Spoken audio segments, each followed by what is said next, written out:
Brigade साहब, सबसे पहले तो यह है कि भारत के ऊपर एक इंटरनल प्रेशर ये है कि वो कोई जारियत करे, कोई स्ट्राइक करे, पाकिस्तान के साथ जंग में जाए, लेकिन एक दबाव उसके ऊपर ये भी है कि उसे इस कदम से बाज रहना चाहिए, क्योंकि पुलवामा के बाद फिर जो बालाकोट में किया था और उसके नतीजे में जो कुछ हुआ था भारत के साथ, वो आज तक उसको हजीमत का सामना उस पर करना पड़ रहा है। आपके ख्याल में कोई इंडिया की तरफ से जंग के छेड़े जाने के खदशात मौजूद हैं? देखिए, सबसे पहली बात तो ये है कि हिंदुस्तान ने जो अपने आप को एक अजाब में मुब्तला कर लिया है, सेल्फ क्रिएटेड, ये पहली दफ़ा की बात नहीं है। नरेंद्र मोदी जो है वो 3 इलेक्शन जीत चुका है अपने आदमी मार मार के, चाहे वो पुलवामा हो या कोई और हो, ये तो उनका एक पैटर्न रहा है जी। और जब भी पाकिस्तान ने उन्हें कहा है, जो भी प्राइम मिनिस्टर पाकिस्तान का रहा है, उसने कहा है कि भाई आइए एक क्रेडिबल जॉइंट इन्वेस्टिगेशन करें और पता करें कि अभी आपको ये तकलीफ क्यों हो रही है। लेकिन उनका जो मकसद है कुछ और है, और वो मकसद है पाकिस्तान को सबड्यू करना और अपने लोगों को, वो जो हिंदुत्व है, एक हिंदुओं को इकट्ठा करके मुसलमान दुश्मनी करके और इलेक्शन जीतना, वो उनका एक मुद्दा है जो बीजेपी अब बेनकाब हो गई है। और इनका ये नैरेटिव जो है वो इंटरनेशनल मीडिया में भी और सारी दुनिया में जो है वो फेल होता वो नज़र आता है। दूसरी बात सबसे इम्पोर्टेंट ये है मेरे भाई कि अगर आप किसी की कोई ताकत है कि नशे में आप जो है वो चूर है और आप किसी मुल्क से जंग करना चाहते हैं, तो उसका मकसद जो है वो आपको पता होना चाहिए कि क्या है, और वो मकसद क्या आप हासिल कर लेंगे। अगर आपका मकसद ये है कि पाकिस्तान को सबड्यू करना है या पाकिस्तान को सपोजिटली कोई अपना खुद को जख्म लगा के किसी और को जो है वो सबक सिखाना है, तो क्या आप उसमें कामयाब होंगे? पहले भी आपने अपना मुंह काला कराया है, अभी भी आप अपना मुंह काला कराने जा रहे हैं, तो क्या आप हासिल करना चाह रहे हैं? हिंदुस्तान के अंदर सवाल उठ रहे हैं। उनके जो पढ़े लिखे लोग हैं और जो संजीदा तजज़ियाकार हैं, वो ये समझते हैं कि हिंदुस्तान की लीडरशिप ने हिंदुस्तान को एक अजाब में मुब्तला कर। दूसरी तरफ आपको ये सोचना चाहिए कि आपको मुकाबला है एक ऐसे मुल्क की अफवाज से जो कि ट्रेंड हैं, डिसिप्लिन्ड हैं, पिछले 3-4 दहाइयों से लड़ाई लड़ रही हैं और उन्होंने अपना लोहा मनवाया है और वो कुर्बानी देना जानते हैं। देखिए, जब जंग होती है ना, दोनों तरफ नुकसान होता है जी। अब मतलब ये है कि बड़ी बड़ी जो शोराए आफाक जंगें हुई हैं, जो इब्तदाई इस्लाम में, मिडीवल इस्लाम में, और जो मंगोलों के ख़िलाफ़ लड़े ममलूक्स जो है जालूत में जी, नुकसान हुआ, लेकिन जीत तो वो गए। और लड़ाई का जो जंग का नतीजा होता है, अगर आपको अपनी स्ट्रेटजी नहीं पता, अपनी सिमत नहीं पता, आप कंफ्यूज्ड हैं और आप सिर्फ एक नफरत की आग में जल रहे हैं और उसके लिए अपने मकासद हैं, तो आप कभी भी कामयाब नहीं होंगे। और हिंदुस्तान को ये पता है। अब उन्होंने ये सारा जो फसाड बिल्डअप किया है, अपने आप को खुद जख्म लगा के, खुद करके, ये हमारे जनरल साहब जो है, जो अभी ब्रीफिंग दे रहे थे, आपने सुनी है, ये बिल्कुल सच है। और मैं आपको ये बताऊं कि कभी भी हिंदुस्तान ने पाकिस्तान की ये बात नहीं मानी कि आए देखें यार, अमन से रहे, देखते हैं किसकी गलती है, उसका अदाला करें। आ नहीं सकते बिकॉज उनके पास है कुछ। सही है, मगर अब इससे वो क्या हासिल करेंगे? क्या ऐसा लगता है कि इंडिया फंस गया है? और हमने जो इसको कैलकुलेट किया है, या हमारे पास इंटेलिजेंस रिपोर्ट्स हैं, अता तारा साहब ने ज़रा सुन लीजिए, उन्होंने कहा कि हम 24 से 36 घंटे बड़े इंपॉर्टेंट है और उसमें जंग शुरू हो सकती है। एक चीज़ जो भी, जैसे मैंने ब्रिगेड साहब आपको सुनवाया भी, अता तारा साहब कह रहे हैं 24 से 36 घंटे के अंदर इंडिया अटैक कर सकता है। आपके ख्याल में पाकिस्तानी फोर्सेस किस किस्म का हमला एक्सपेक्ट कर रही होंगी, या इंडिया को कल प्राइम मिनिस्टर ने टास्क दिया अपनी फोर्सेस को कि आप प्लान करें कि क्या करना है, किस किस्म की चीज़ वहाँ से हो सकती है इनिशिएट करने के लिए?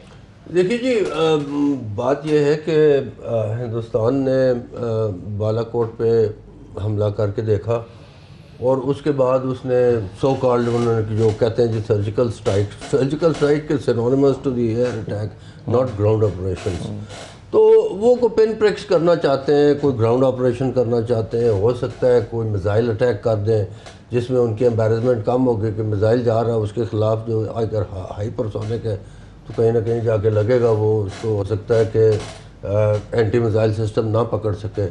तो लेकिन असल में बात सोचने की ये है कि we can go over it again and again कि India is doing it from Balochistan to Waziristan to killing their own people etcetera. Point is کہ اب انڈیا اگر تیار ہو گیا لڑائی کے لیے جو کہ وہ ہے تو پھر آئے نا، ایک آ جائے تاکہ یہ فیصلہ ہو جائے کہ جی یہ کیا ہے.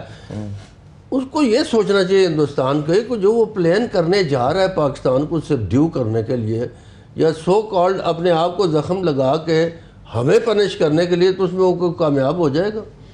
دوسرا جو آپ نے سوال پوچھا ہے وہ ان کی 3 ہی چیزیں جو وہ کر سکتا ہے. نیوی سے کچھ کر سکتا ہے یا ایئر فورس سے کچھ کر سکتا ہے، گراؤنڈ کے انکرجن کر سکتا ہے یا میزائل اٹیک کر سکتا ہے. تو میرے خیال میں ایک major military operation on ground مجھے جو ایک کنونشنل اٹیک ہے across the border involving armour infantry توپخانہ اینڈ ایوری تھنگ، وہ ایک کنونشنل چیز مجھے ہوتی ہوئی نظر نہیں آتی. کہیں پہ کچھ لمیٹڈ چیز آپ کو یہ ایئر اسٹرائک یا میزائل اٹیک کوئی میرا خیال ہے شاید وہ میرا اپنا یہ خیال ہے، I don't know, I am not privy to the information, لیکن ہو سکتا ہے کوئی میزائل کسی جگہ پہ وہ مارنے کی کوشش. جب پلوامہ کا معاملہ ہوا تھا اور اس وقت بالا کوٹ پہ انہوں نے ایک اٹیک کرنے کی کوشش کی پھسپھسا سا، اس میں ہم اس کے لیے تیار نہیں تھے، لیکن پھر بھی پاکستان نے اس کو رسپونڈ کیا اور ایسا کیا کہ وہ ان کو نسلیں یاد رکھیں. لیکن تیار تھے ہم. دیکھیے وہ ان کے 3 گروپس اڑے جہازوں کے اس دن جنہوں نے بالا کوٹ پہ اٹیک کیا. They showed up in the south, they showed up in front of across Lahore, پھر کشمیر میں پھر اکٹھے ہو کے وہ کشمیر کی طرف ہو گئے. انہوں نے اسٹینڈ آف ویپن استعمال کیے. انہوں نے جو اسپائس 2000 بام مارا ہے اسرائیل کا بنا ہوا بالا کوٹ کے اوپر، اس کو وہ صحیح فیڈ نہیں کر سکے. اور پاکستان کامبیٹ ایئر پٹرول بھی تھا، پاکستان سکریمبلڈ آلسو ان دی. ایسی یہ لوگوں کو بڑا غلط خیال ہے کہ ہم تیار نہیں تھے. ہم بالکل تیار تھے، بالکل تیار تھے. اور انہوں نے بم جو ہے اپنا ریلیز کر کے بھاگنے کی کوشش کی. وہ اسٹینڈ آف ویپن سسٹم ہوتا ہے، 50-60 کلومیٹر وہ بم چلا جاتا ہے، اس کو فیڈ ہوتا ہے جیوگرافیکل ڈیٹا، اس کو پتہ ہوتا ہے کہاں جا کے لگنا ہے. میرا سوال یہ ہے بریگیڈ صاحب کہ کیا ہم نے اپنے ٹارگیٹس لاک کر کے اس وقت رکھے ہوں گے پاکستانی فورسز نے؟ Absolutely and they know it. میں آپ کو یہ 100% کہہ سکتا ہوں کہ ہماری کیپبلٹی سے اندر سے گھبرا. ہمارے پاس انٹیلیجنس بھی ہے، ہمارے پاس بالکل پوری خبر ہے کہ وہ کیا کر رہے ہیں. اچھا. اور ہم نے اس کا کاؤنٹر بھی جو ہے وہ ڈھونڈا ہوا ہے. اور we mince no words. Army chief نے جو کہا ہے کہ ہم اس ملک کا دفاع کرنا جانتے ہیں، تو یہ بالکل سچی بات ہے کہ ہم اس کا دفاع کرنا جانتے ہیں. اور ان کو بھی یہ بات پتہ ہے. ان کو پرابلم یہ ہو رہی ہے کہ وہ I am sure they must be considering over last about 7 to 8 days many options کہ ہم کیا کیا کر سکتے ہیں. ان کی ڈیلے اسی لیے ہو رہی کہ وہ یہ فیصلہ نہیں کر پا رہے کہ ایکچولی انہوں نے کیا کرنا ہے.